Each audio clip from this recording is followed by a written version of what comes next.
नमस्कार।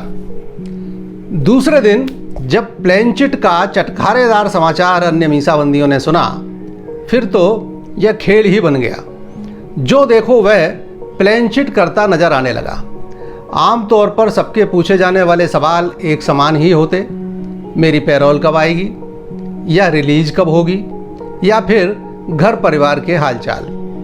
उस दौर में मुझे एक अच्छा मीडियम मान लिया गया। मैं न केवल कटोरी के माध्यम से बल्कि हाथ में कलम पकड़कर हाथ को ढीला छोड़ देता तो भी कलम के मूवमेंट से अक्षर बनकर प्रश्नों के उत्तर प्राप्त होते। मुझे लगा कि संपर्क में आने वाली आत्मा कोई पवित्र आत्मा है तथा मुझे इनके लिए कुछ करना चाहिए। मैंने कुछ प्रदोष व्रत उनके निमित्त करना तय किया। आमतौर पर सब लोग दोपहर को भोजन उपरांत विश्राम करते थे, किंतु मुझे दिन में सोने के बजाय पुस्तकें पढ़ना पसंद था। एक प्रदोष वाले दिन दोपहर में मैं कोई पुस्तक पढ़ रहा था। बगल में ही एक मित्र सोए हुए थे कि तभी अचानक मेरे दिमाग में एक सवाल कुलबुलाया। मैं जो प्रदोष कर रहा हूँ, इनसे संपर्कित आत्मा को कोई लाभ हो भी रहा है या नहीं? मैंने मन ही मन कहा, यदि आपको मेरे व्रत से कोई लाभ हो रहा हो तो मेरे बगल में सो रहे मेरे मित्र जाग जाए। इधर मैंने सोचा और दूसरे ही क्षण गहरी नींद में सो रहे मेरे मित्र घबरा कर बैठ गए। वे पसीने से लथपथ थे। मैंने पूछा, क्या हुआ?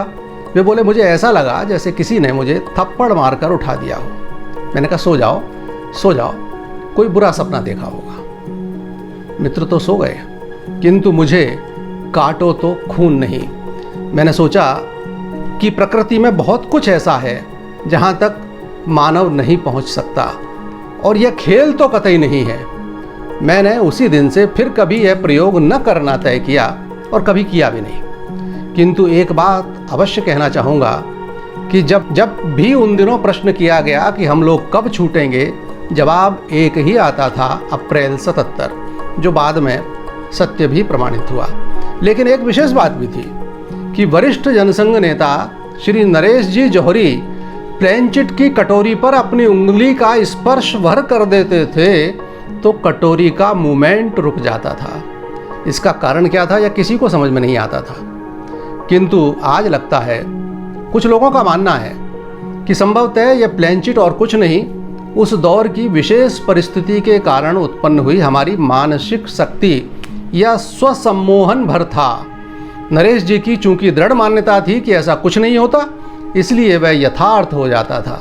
जो भी हो, जिन कार्यकर्ताओं को जेल जीवन में अनेक मर्मांतक कष्ट झेलने पड़े, उनमें से एक थे दतिया के हरिहर श्रीवास्तव। वे दतिया के वरिष्ठ वकील व विभाग संघचालक राम रतन जी तिवारी के जूनियर थे और महज इसी कारण वे गिरफ्तार कर लिए गए थे। परिवार के इकलौते कर्ता हरिहर श्रीवास्तव जब जेल में थे, तभी इलाज के अभाव में उनके मासूम दुधमुहे बच्चे की मौत हो गई। अपने कष्ट को सीने में दबाए हरिहर चुपचाप दैनंदिन दिनचर्या में लगे रहे। वे ही प्रतिदिन मीसाबंदियों को दूध बांटते, प्रतिदिन सुबह चिकटे जी के साथ 100 सूर्य नमस्कार लगाते। पसीने से दोनों की आकृति जमीन पर बन जाती।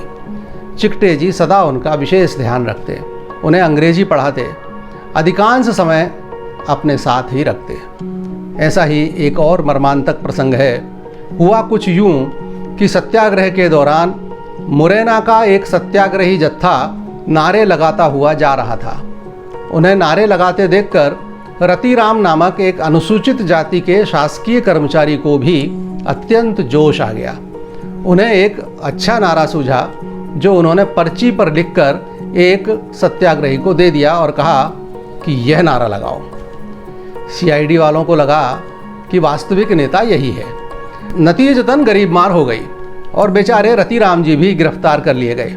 मजा यह कि सत्याग्रही तो जमानत पर छूट गए, किंतु मुख्य नेता मानकर रतिराम जी बेचारे मीसाबंदी हो गए, जबकि उनका संघ से या जनसंघ से दूर दूर तक का भी कोई वास्ता नहीं था। इस विकट परिस्थिति में कौन नहीं टूट जाएगा। बेचारे रतिराम जी भी मानसिक रूप से अत्यंत ही विचलित हो गए। वे भोजनोपरांत शीर्षासन लगाते। जब उन्हें कोई टोकता तो वो कहते तुम लोग तो मूर्ख हो। अरे मैं दिमाग को भोजन पहुंचा रहा हूं। प्रतिदिन मैदान में हाथ फैलाकर हिलाते हुए दौड़ते, पूछने पर कहते कि उड़ने का अभ्यास कर रहा हूं, देखना एक दिन उड़कर जेल की दीवार पार कर जाऊंगा। हर व्यक्ति में अच्छाई और बुराई दोनों होती हैं और लंबे समय तक साथ रहते समय वह छुप भी नहीं सकती, तो कुछ बुरे प्रसंग भी सामने आए। सत्याग्रह करके मीसाबंदी बने श्री लक्ष्मीनारायण गुप्ता यूं तो ज़्यादा पढ़े लिखे नहीं थे, किंतु जेल में ही उन्होंने संपूर्ण गीता कंठस्थ कर ली। उनकी स्मरण शक्ति विलक्षण थी, साथ ही वे स्वभाव से भी विनोद प्रिय थे। ग्वालियर जेल में ही लक्ष्मीनारायण गुप्ता का हर्निया का ऑपरेशन हुआ।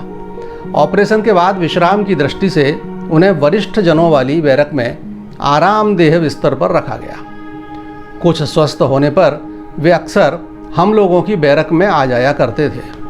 एक दिन जब वे हम लोगों से ऊंचे स्वर में हंसी मजाक कर रहे थे, ठहाके लगा रहे थे, तब बैरक में सो रहे एक अन्य बंधु नाराज हो गए। वह बोले मेरी नींद खराब कर दी, चला जा यहाँ से नहीं तो लात लगाऊंगा। श्री गुप्ता ने उनकी बात को मजाक में लिया और बोले सुबह के 9 बज गए भैया, ये कोई सोने का समय थोड़ा ही है, और लात क्या केवल तुम्हारे पास ही है। दूसरे साथी आपा खो बैठे, वह उनको मारने दौड़े। बमुश्किल हम लोग उन्हें रोक पाए। उस दिन शिवपुरी के कार्यकर्ताओं का भोजन परोसने का क्रम था। जब सब लोग भोजन करने या कराने में व्यस्त थे, तभी कुछ लोगों ने लक्ष्मीनारायण गुप्ता जी के साथ निर्मम मारपीट कर दी। उन्हें भीषण शारीरिक व मानसिक कष्ट हुआ। इस घटना से आहत लक्ष्मीनारायण जी ने भोजन करने से मना कर दिया। सभी वरिष्ठ नेता उनको समझाकर हार गए, किंतु वे भोजन करने को तैयार नहीं हुए। वह बिस्तर पर बैठकर आंसू बहाते रहे।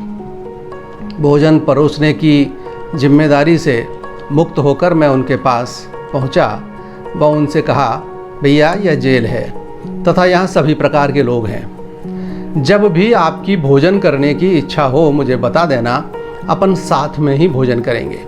इसके बाद मैं नल पर जाकर हाथ मुंह धोने लगा। तभी लक्ष्मीनारायण जी खुद के साथ मेरी भी थाली कटोरी लेकर वहाँ पहुँच गए और बोले चलो भोजन करते हैं। वे भूल चुके थे अपनी सारी पीड़ा, सारा अपमान, अपना दुख। उन्हें याद था तो केवल इतना कि मेरे भोजन न करने पर हरिहर भी भूखा रहेगा। मेरी आंखों में आंसू छलछला आए। आज भी प्रसंग मुझे द्रवित करता है। जेल से छूटने के बाद लक्ष्मीनारायण गुप्ता सन्यासी हो गए। वे आज श्री महंत भैरवानंद सरस्वती के नाम से जाने जाते हैं तथा वर्तमान में कांगड़ा के पास उनका आश्रम है।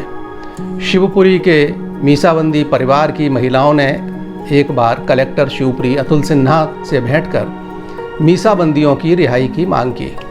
उनमें मेरी पूज्य अम्मा भी थीं। अम्मा ने जब कलेक्टर को बताया कि मैं उनका इकलौता बेटा हूँ, तो अतुल सिन्हा जी को भी मुझसे सहज सहानुभूति हो गई, क्योंकि सिन्हा साहब भी अपने माता पिता के इकलौते पुत्र थे। उनकी सद्भावना का मुझे उसके बाद पर्याप्त लाभ मिला। यह जानते हुए भी कि मेरी कोई सगी बहन नहीं है, उन्होंने मेरी ममेरी बहनों को राखी पर मुझसे मिलने की अनुमति दी, जबकि अन्य मीसाबंदियों की सगी बहनें भी नहीं मिल पाईं। जिन बहनों ने मुझे जेल के बाहर कभी राखी नहीं बांधी, उन्होंने भी मुझे जेल में आकर राखी बांधी। इतना ही नहीं तो एक अन्य प्रसंग पर भी उनकी सद्भावना का लाभ मुझे मिला। मीसा में बंद होते हुए भी मुझ पर DIR का मुकदमा चलाया गया। पहली तारीख पर मुझे लेने के लिए कोर्ट के आदेश पर 4 सिपाही आए व मुझे ले जाकर न्यायालय शिवपुरी में पेश किया। न्यायाधीश ने पूछा कि आपके वकील कौन हैं? मैंने इनकार में सिर हिलाया और कहा कोई नहीं। उस समय एक वकील साहब आरोप पत्र पढ़ रहे थे। उसमें उल्लेख था कि मैंने महाविद्यालय परिसर में पर्चे बांटे, साथ ही वह पर्चा भी नत्थी था। वकील साहब ने वह पर्चा पढ़ा जो इस प्रकार था, ओढ़कर कानून का चोगा खड़ी चंगेज शाही, न्याय का शव तक कचहरी में नजर आता नहीं है, कुंतलों की छाह में बैठे न निंदियाते रहो तुम, फिर शहीदों को जगाने का जमाना आ गया है। पर्चा पढ़कर वकील साहब के मुंह से बेसाख्ता निकला, इसमें गलत क्या है? न्यायाधीश महोदय ने मुस्कुराकर कहा, तो क्या आप इनके वकील बन रहे हैं? वकील साहब एकदम घबराकर वहाँ से ऐसे रफ्यू चक्कर हुए कि देखते ही बनता था। लेकिन वहीं एक दूसरे वरिष्ठ वकील रामजीलाल चौकसे भी खड़े थे। उन्होंने तुरंत आगे बढ़कर कहा कि मैं इनकी तरफ से पैरवी करूंगा, और उन्होंने तुरंत अपना वकालतनामा लगा दिया। इस पहली तारीख के बाद कलेक्टर महोदय ने आदेश प्रसारित कर दिया कि जब भी मेरी तारीख हो मुझे 3 दिन की पैरोल दे दी जाए, 1 दिन पूर्व से 1 दिन बाद तक।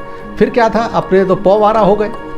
न्यायाधीश महोदय ने भी लगभग हर माह तारीख लगाना प्रारंभ कर दिया और मुझे हर माह परिवार से मिलने का सुअवसर हाथ लग गया। कैसा लगा आज का यह वीडियो? नमस्कार।